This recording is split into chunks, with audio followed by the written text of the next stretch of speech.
Deputy President Paul Mashatile is addressing at the Global SME Ministerial Meeting in Ekurhuleni. Let's listen in. Coordinator of the United Nations, South Africa. Our host Premier, Panyaza Lusufi, although I couldn't pick him up as I was coming in. The Executive Mayor of Ekurhuleni, Nkosipindile Kagaza. Honorable ministers and deputy ministers from various countries around the world who have graced this historic occasion, members of parliament, mainly from various countries, because I know the South African MPs were stuck in parliament because they had to pass the budget. And the chief whip has got something called three-line whip. So you go nowhere when there's a three-line whip. So most of them are not here. Let me recognize senior officials and representatives from various countries, the executive director of the International Trade Center, Ms. Pamela Coe-Hamilton, and the rest of the ITC delegation here present, leaders of multilateral organizations, including the AU, MECs, executive mayors, members of the mayoral committees and councillors who are here with us, South African Ambassador to the World Trade Organization, Dr. Mzugisi Qobo, ambassadors and all members of the diplomatic corps here present, Startup 20 Chair, Mr. Vuyani Jahana, and members of the international and local Startup 20 Secretariat, Directors General from other departments and provinces, and board members of executives of our various DFIs and SOEs, leaders from organized business and representatives and entrepreneurs who are here in support of the entrepreneurship support ecosystem. The MSME and entrepreneurs from both visiting countries and South Africa here present, honorable delegates, ladies and gentlemen, this inaugural Global SME Ministerial Meeting could not have come at a better time. As we draw to a close, I could say the discussion and exchanges held in recent days, starting when you were here from Monday, have been filled with pride and optimism as they highlight our shared commitment to enhancing access to finance, promoting digital transformation, and promoting green transition in the SME sector. The discussions have further demonstrated the potential for collaboration and shared goals to unlock significant opportunities for SMEs globally. In this sense, we are grateful to see the UN expanding its efforts and collaborating with the South African government to foster multilateral cooperation. This relationship is critical in this challenging period, especially of abrupt shift towards unilateralism, which jeopardizes the sustainability of our respective countries and the world.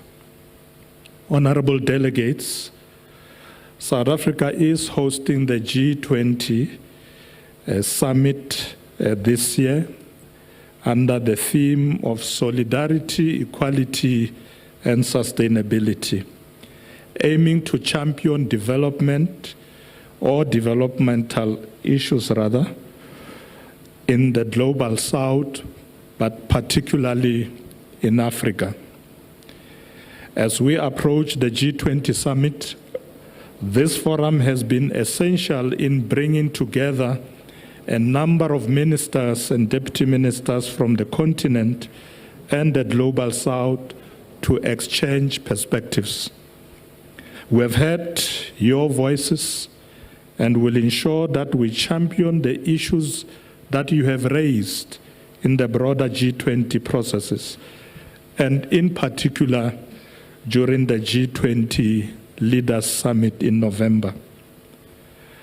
I'm especially pleased that our G20 Startup Engagement Group's midterm meeting happened on the sidelines of this ministerial meeting, which allowed for cross-pollination of ideas and propositions. I know Minister Ndabeni is championing the establishment of a dedicated G20 working group on small business and startups, an idea which started under the Brazil presidency. This ministerial meeting has given this initiative the momentum it needs. I'm also pleased to see that a meeting of trade promotion organizations from around the world happened alongside this global SME Ministerial Meeting, particularly to discuss the impact of trends of trade protectionism and the disruption of global supply chains. Practical measures were discussed to share trade intelligence, build greater resilience for SMEs, and transition to new markets and possibilities. As governments, we need to step up.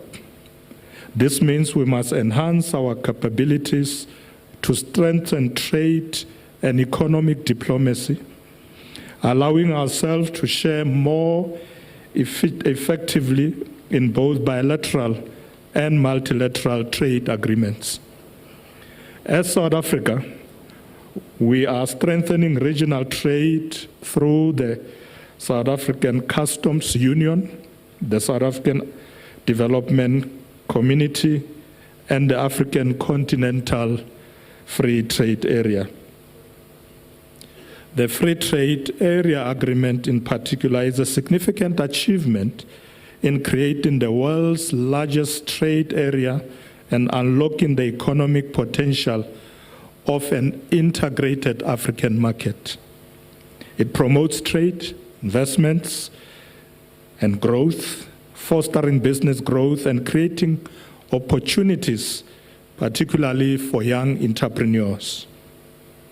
The Free Trade Area Agreement can significantly enhance Africa's entrepreneurial landscape by reducing trade barriers and increasing market access, enabling the youth to expand businesses, innovate products and services, and seize untapped opportunities within the continent. It has the potential to generate millions of new jobs, particularly in sectors such as manufacturing, agriculture, and services. Speaking of job creation, SMEs are significant contributors to economic development and the creation of jobs globally. We can attribute their relevance in reducing unemployment to their ability to react swiftly to market changes.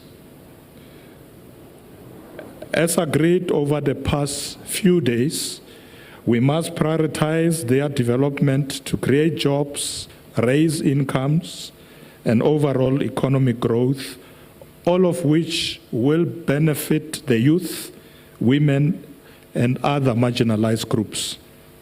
Our global assistance for small and medium enterprises can help empower young entrepreneurs, allowing them to positively affect their communities and beyond. However, we need to collaborate to make trading with one another a priority in specialized sectors. We also need to prioritize resolving the regulatory bottlenecks and cross-border trade and cross-border investments.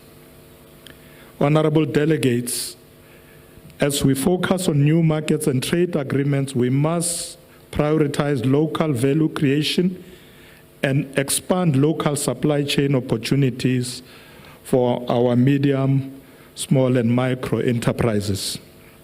This can be achieved by ensuring that the green economy transition, also known as a just transition, is supported by clear green industrialization policies.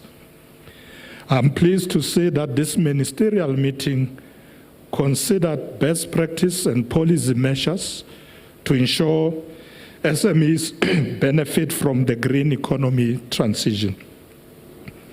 We must also be realistic about the obstacles we confront and how to overcome them. The reality is that we will not be able to industrialize and strengthen inclusivity through medium, small micro enterprises without capital. The Global SME Ministerial Meeting has noted challenges around access to capital, especially for startups and MSMEs in undeserved or underprivileged regions and groups such as youth and women. Africa has more than 18% of the world's population but receives just over 3% of global foreign direct investments and less than 2% of global startup capital support. Where we can access capital, it comes at a cost and is often costed in foreign currencies, which triggers inflation when there is local currency devaluation.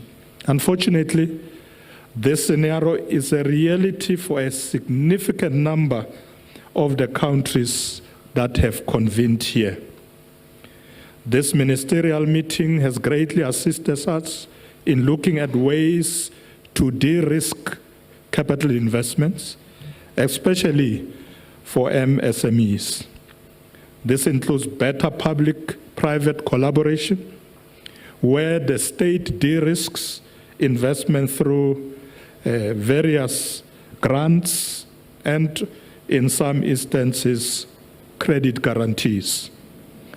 The meeting also looked at how we can better capitalize our respective development finance institutions, which support small, medium, micro enterprises, as well as regional and multilateral development banks that can better support our national DFIs.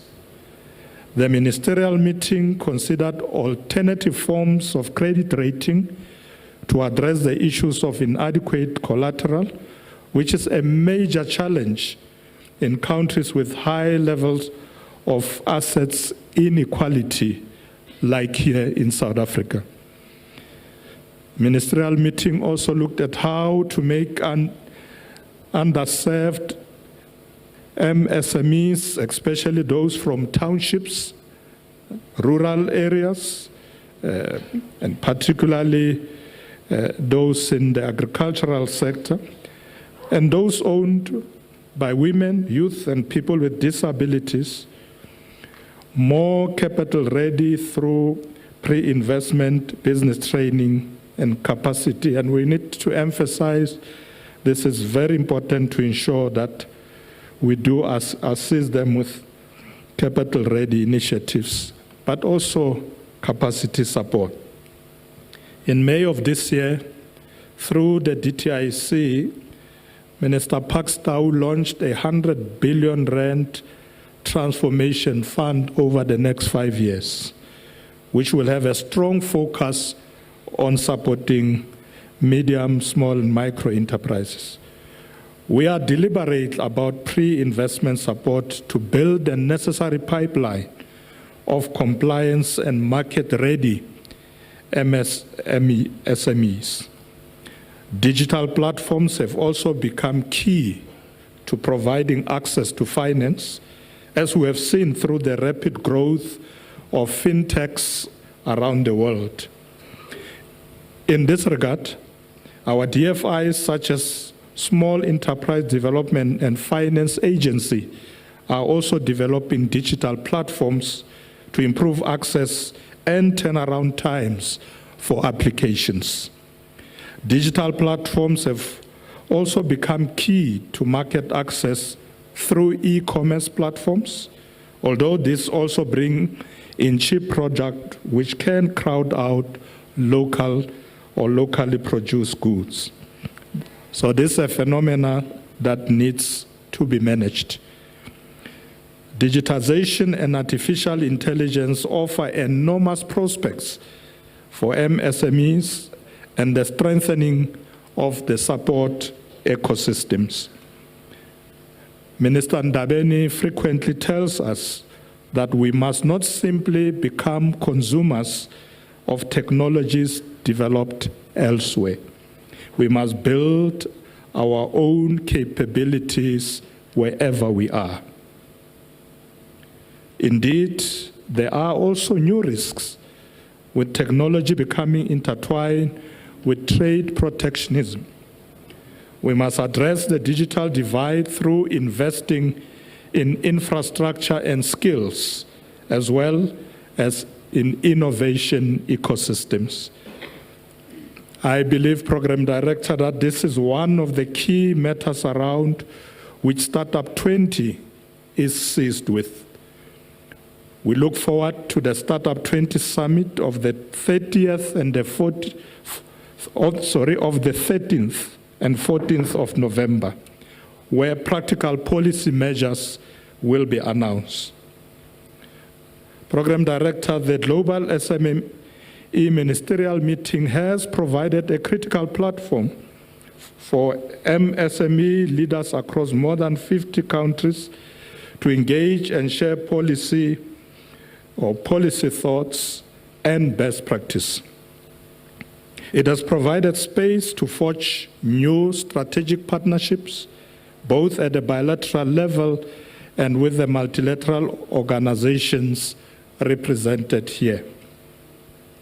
The ministerial meeting has provided us with a clear roadmap for effecting structural reforms and actionable investments to empower entrepreneurs, improve market access, and drive inclusive economic growth, especially across Africa and the Global South.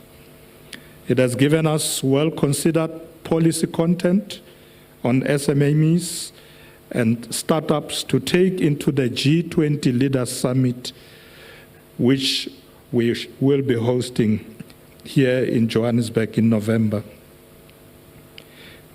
As we look to the future, let us keep in mind how crucial it is to focus on small businesses globally in shaping the future. Supporting young people in their entrepreneurial journeys not only pave the way for a brighter economic future, but also nurtures a more inclusive and vibrant global community. I want to express my gratitude to Minister Ndabeni for igniting a spark for this journey, which I'm confident will result in favorable outcomes. In addition, I would like to express my gratitude to Ms. Pamela Cook-Hamilton and her team for providing South Africa with the opportunity to host this historic first ever SME Ministerial Meeting. I always make this assertion that many successful economies are driven by active participation of small, medium, micro enterprises. To all ministers and delegates who traveled from afar to be here and share your experiences and thoughts with us, we thank you and wish you safe travels home. To all delegates, we trust you will take the learnings from this ministerial meeting and the earlier Startup 20 engagement session to strengthen your country-level small business policies and offerings. I look forward to the adoption of the call to action. The Global SME Call to Action reaffirms support for critical multilateral initiatives, such as Sustainable Development Goals, the Pact for the Future, the Global Digital Compact, the Declaration on Future Generations, the Paris Agreement on Climate Change, the Group of 20, amongst others. As we move forward, it is essential to remember that exploring new business opportunities demands access to finance, to digital connectivity, to adaptability, and a willingness to embrace change. Program Director, allow me now to declare this inaugural SME Ministerial Meeting formally closed. I thank you. All right, well, that was the Deputy President, Paul Mashatile, delivering his closing remarks at the Global SME Ministerial Meeting happening in Ekurhuleni, saying there that learnings and SME policy measures will then be taken to the G20 Leaders Summit that is happening in Johannesburg in November. Of course, organizers saying that the two-day meeting, which started on the 22nd of this month, was an opportunity for South Africa to showcase its development of the micro, small and medium enterprises, and also position South Africa as the best place for investment and collaboration of enterprise development. We understand about 500 participants, including representatives as well as ministers of more than 100 countries, were present during that particular meeting. Of course, Mashatile also saying that around 100 billion rand fund will be made available to support SMEs over 5 years.